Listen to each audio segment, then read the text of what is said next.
मी गोपीनाथ गडावर दर्शनाला उमेदवारी मिळाल्यानंतर पहिल्यांदा आले. बीडपर्यंत भरपूर लोकांनी अडवून खूप स्वागत केल्यामुळे बीडच्या रस्ता मी गुपित ठेवला आणि मागच्या रस्त्याने आले.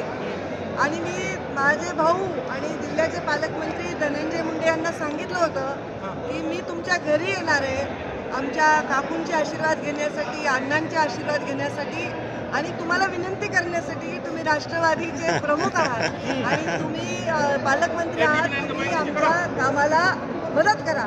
कारण सगळ्यांना जर मी मागितलं आणि आपल्याच घरात गृहीत धरलं तर बरं दिसणार नाही आणि म्हणून मी जाणार होते. पण त्यांनी मला सांगितलं मी गोपीनाथ गडावरच येणार आहे.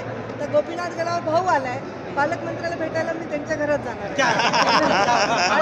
खासदार आणि पालकमंत्री माझ्या स्वागताला किती हेवी उमेदवार आहे मी असं वाटायला लागलं.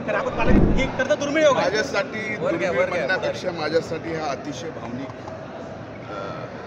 दिवस आहे की ताईंना उमेदवारी मिळाल्यानंतर त्यांचं स्वागत खरं तर मी जिल्ह्याच्या बॉर्डरवरतीच करायला सांगितलं होतं. पण त्यांनी सांगितलं की पालकमंत्री आहेस त्यामुळं तू घरी थांब, मी घरी येणार भेटायला.